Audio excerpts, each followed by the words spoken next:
তো সনাতনের অপমান মানবতার অপমান।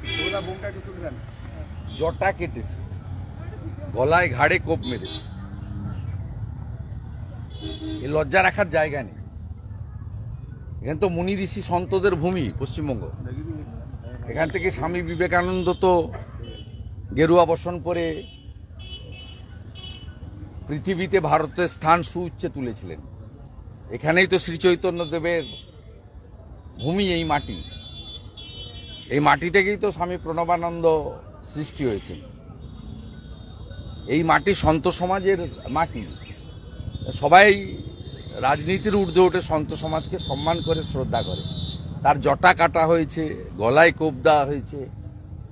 উনি তো কাউকে আঘাত করে কথা বলেন না, তিনি তার সনাতন ধর্মের পক্ষে প্রচার করেন। এতে আপত্তির কি আছে? মোথাবাড়িতে হিন্দুদের দোকান ভাঙা হয়েছে, নওদাতে হিন্দুদের পানের বরজ আগুন লাগিয়ে দেওয়া হয়েছে, বিভিন্ন জায়গায় হিন্দু মন্দিরে চুরি হচ্ছে, ভাঙা হচ্ছে, হিন্দুদের ধর্মীয় অনুষ্ঠান করতে গেলে পুলিশ বাধা দিচ্ছে, রামনবমীর গেট করতে গেলে বলছে বাধা দিচ্ছে। এইখানে আজকে করেছে চণ্ডীপুরে। এনএইচ থেকে অনুমতি নিয়ে আসুন। মমতা আর তার চোর ভাইপোর যে ছবি দিয়ে গেটগুলো সারা বছর ঝুলে থাকে, ওদের কোন বাবার অনুমতি নিয়ে করে ওরা? রামনবমী তো বিজেপির প্রোগ্রাম নয়, হিন্দুদের প্রোগ্রাম। তাতেও যদি বাধা দেয় তাহলে বুঝতে পারছেন পশ্চিমবাংলার হিন্দুদের অবস্থাটা কেমন। আমি অন্য ধর্মের লোকেদেরকে তাদেরকে সমালোচনা করব না, সমালোচনা করব এই রাজ্যের পুলিশ এবং মমতা ব্যানার্জির, যিনি নিজে অন্য ধর্মের ধর্মীয় অনুষ্ঠানে, খেলাফত কমিটির অনুষ্ঠানে দাঁড়িয়ে হিন্দু ধর্মকে গন্দা ধর্ম বলেন। তো পুলিশ তো উৎসাহিত হবেই। পুলিশ মন্ত্রী যদি হিন্দু ধর্মকে গন্দা মানে হিন্দিতে বাংলায় নোংরা, নোংরা ধর্ম যদি হয়, মুখ্যমন্ত্রী যদি বলেন প্রকাশ্যে, লাইভ হচ্ছে, মানুষ শুনছে, হাজার হাজার মানুষ সেখানে নামাজে গেছিলেন, তারা শুনছেন, তারা হাততালি দিচ্ছেন, আর মুখ্যমন্ত্রী বলছেন আমি গন্দা ধর্মের বিরোধী। মুখ্যমন্ত্রী বলেছেন সকালে উৎসাহিত হয়ে দাসপুরের হিন্দু বিরোধীরা, যারা আমাদেরকে কাফের বলে মনে করে, যারা মনে করে হিন্দুদের শেষ করতে হবে, তো মোগল পাঠানের সময় থেকে চলছে। তারা হিরণময় প্রভুকে পেয়েছে মাঝরাতে, যা করার করে দিয়েছে। এর জন্য দায়ী কোনো সম্প্রদায়ের লোক নয়, এর জন্য দায়ী রাজ্যের মুখ্যমন্ত্রী মমতা ব্যানার্জি এবং তার পুলিশ।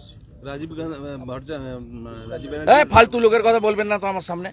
আপনাকে দেখে কেঁদে ফেললো এতটাই যে আবেগপ্রবণ হয়ে অনেকটাই আঘাত পেয়েছে। জটাটা আঘাত কি মেরেছে? তো কোপটা ঘাড়ে বসলে ঘাড় থেকে মানে দেহ আলাদা হয়ে যেত।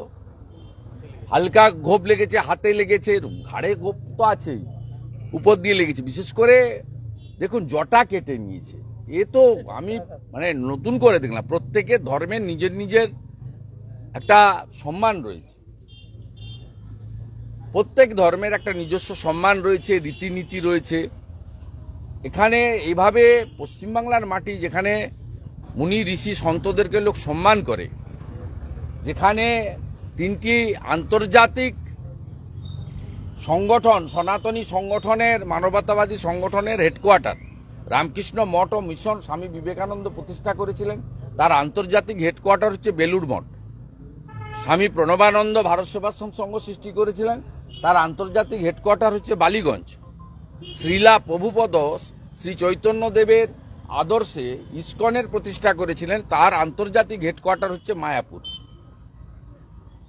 এবং এইখানেই যদি সন্ত সমাজ তারা এইভাবে আক্রান্ত হন, তাদের জটা কেটে নেওয়া হয়, তাহলে পশ্চিমবাংলার সাধারণ মানুষ, মা বোনেদের নারী সুরক্ষা তো আগেই গেছে, হসপিটালের মধ্যেই অভয়াকে প্রাণ দিতে হয়েছে, আর মুখ্যমন্ত্রী 10 লক্ষ টাকা দিয়ে সেটা চাপতে চেয়েছিলেন এবং এভিডেন্স ডিস্ট্রয় করা হয়েছে। প্রত্যেক দিনই মহিলা অত্যাচারিত হচ্ছে, এরপরে সন্ত সমাজ এভাবে অত্যাচারিত হল।